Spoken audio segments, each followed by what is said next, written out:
All right, so back to the story. Like I said, so my ex basically she lied to me. This was 2 months into pregnancy. She lied. She said that she was going to go to a kickback. She went to the kickback.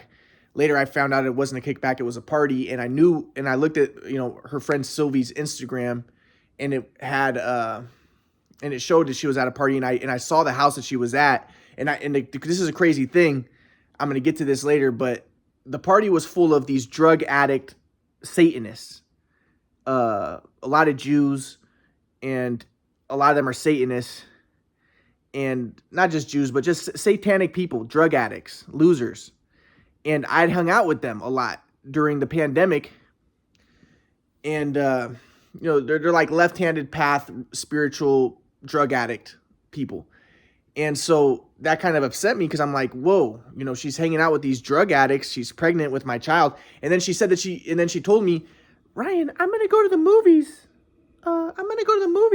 This weekend, so you don't have to come over. But then I told her, well, can you send me some pictures just to make sure you're okay? And then she admitted, oh, it's not the movies, it's a party. So she was going to go to a Halloween party with these people, with her friend Sylvie, who's a drug addict. She told me she'd done cocaine with Sylvie before. And I saw the house that she was at. I'd been there before. I knew all the people at the party. I know that they're all drug addicts. I know they all do cocaine and a bunch of other types of drugs. So when I saw this, I was like, I told my ex, I was like, I don't want you hanging out with those people, And I was upset that she lied to me about going to a party, that she would lie to me while she's too much pregnant with my baby. That's very disrespectful, and it's very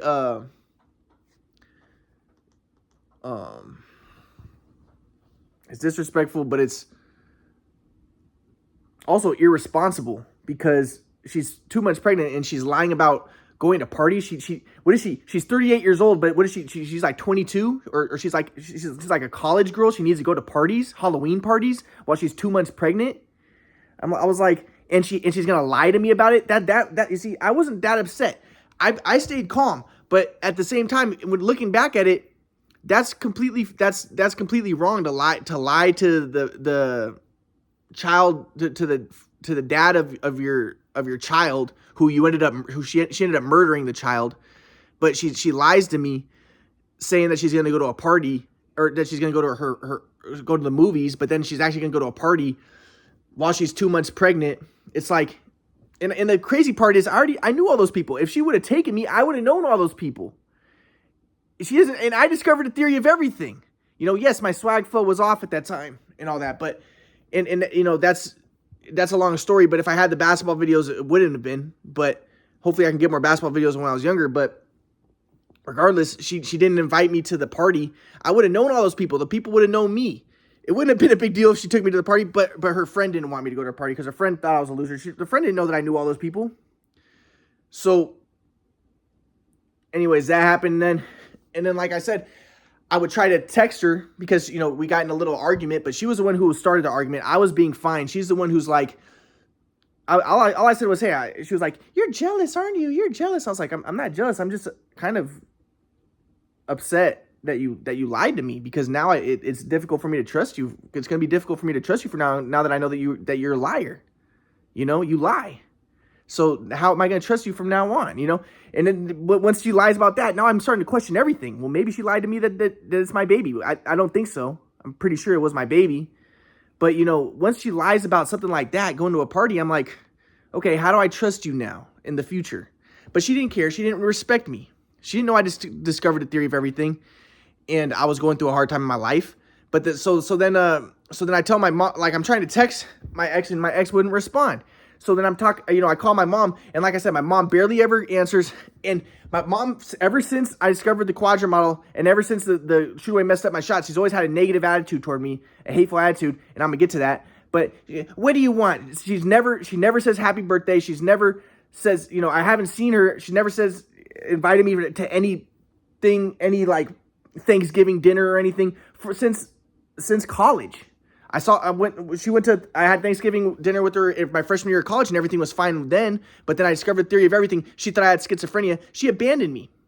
So I call my mom, and I finally get a hold of her, and I'm telling her, like, I can't get in touch with my ex, with my girlfriend at the time, she had she's pregnant, and I told her, like, and she's not getting a hold of me. My mom's like, well, if she clearly doesn't like you. If she doesn't want anything to do with you, then you have to accept that.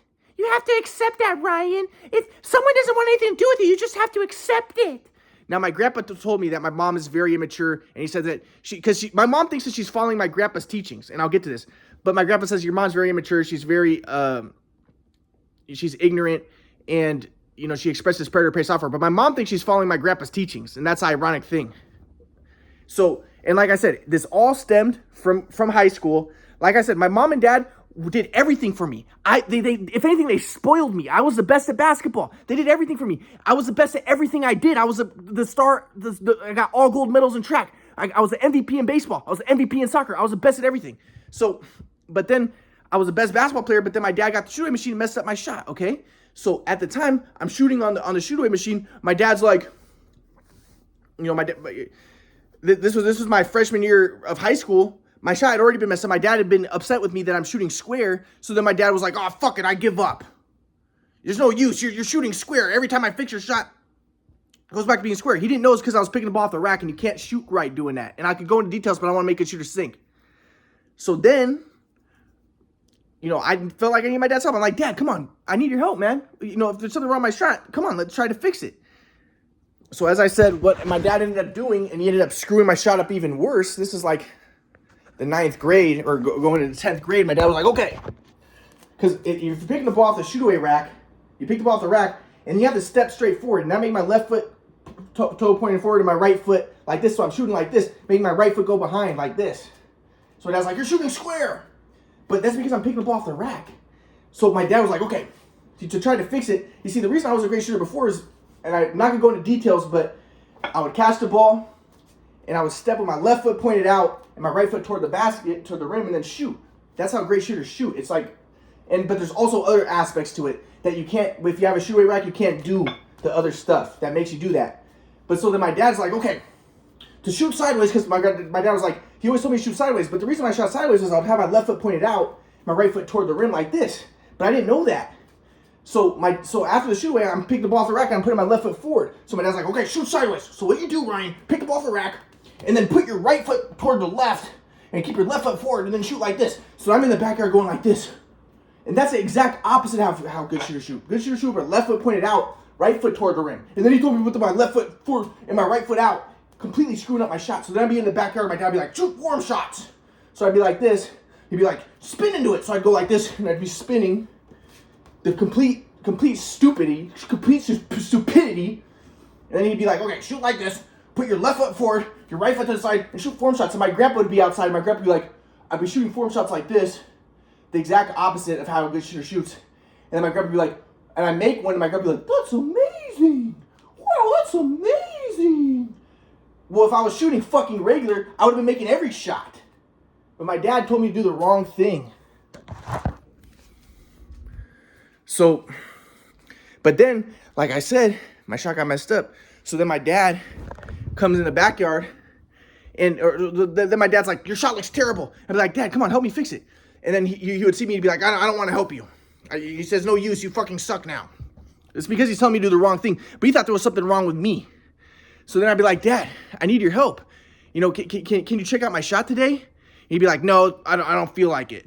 And then he'd look at me shooting. He'd be like, oh, your shot looks terrible. I'd be like, well, help me fix it. And he'd be like, no, it's no use. You fucking suck now. But it was because I was picking the ball off the rack, and I didn't know that. And you can't shoot right if you're picking the ball off the rack. I'm not going to go into details, but it's impossible.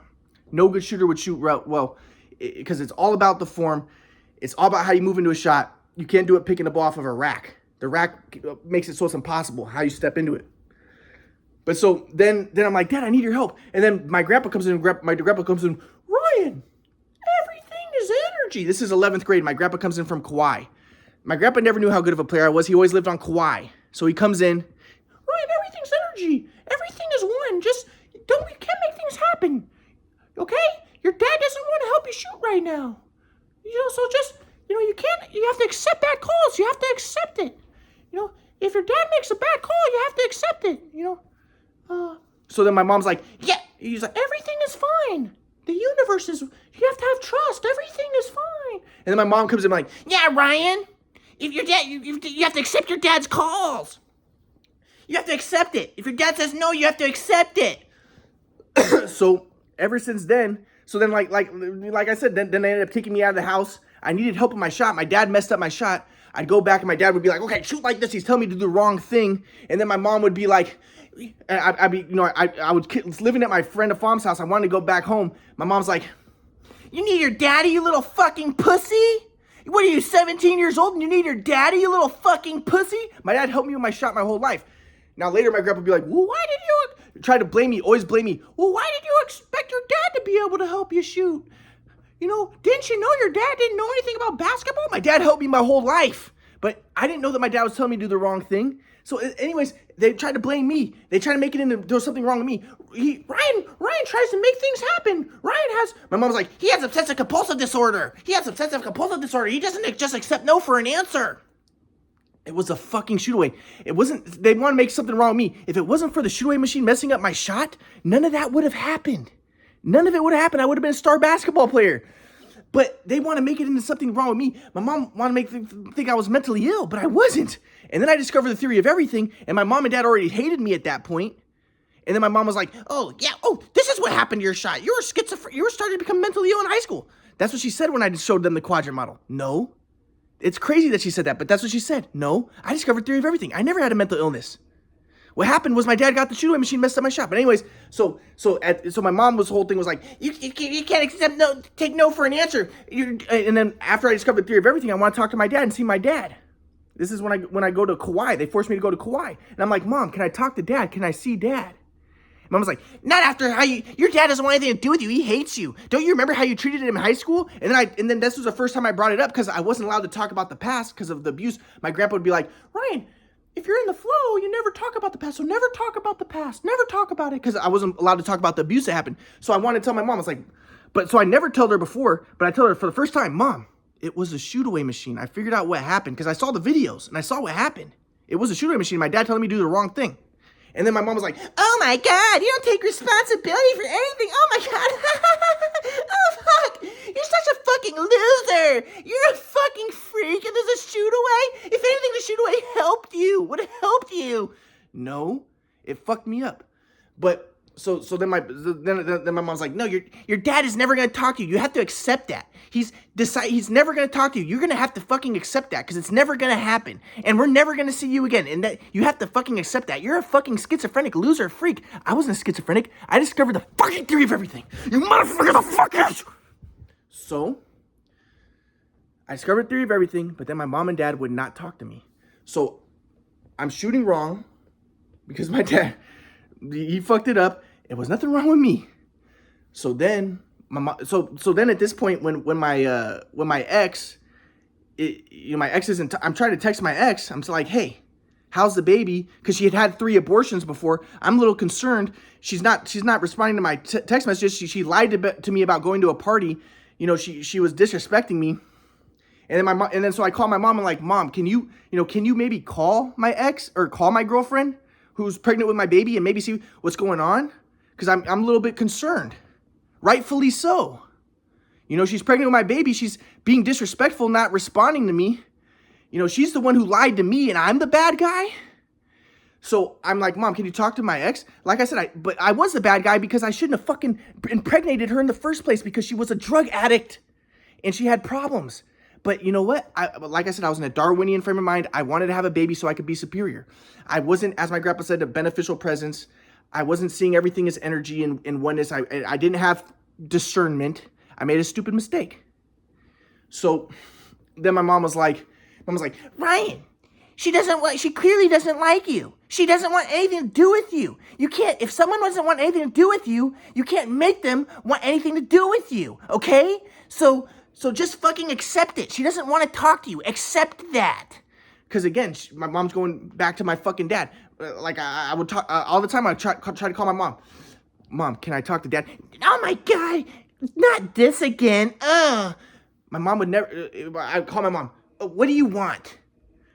Mom, I discovered theory of everything. Oh my God, you didn't discover it. You're a fucking schizophrenic loser. Mom, That's not true. Can I please talk to dad? He's never gonna fucking talk to you, Ryan. Why do you always fucking bring this up? We're never going to see you. Get it through your fucking head. That's how she talked to me. So now my ex is pregnant with my baby, and I try to call my mom. Mom, can you talk to my ex? I just want to see what's going on.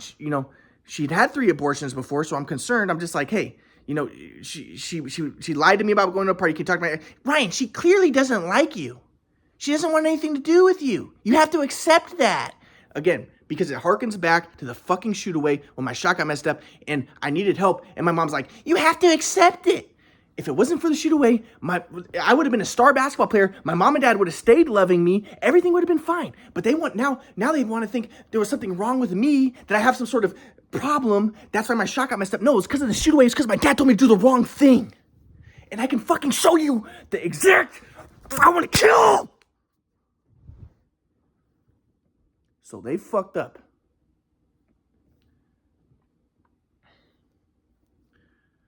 So the shoot away messed up my shot, and then my mom carries it on. I want to move on, but my mom will not move on. So I'm trying to. So then at this point,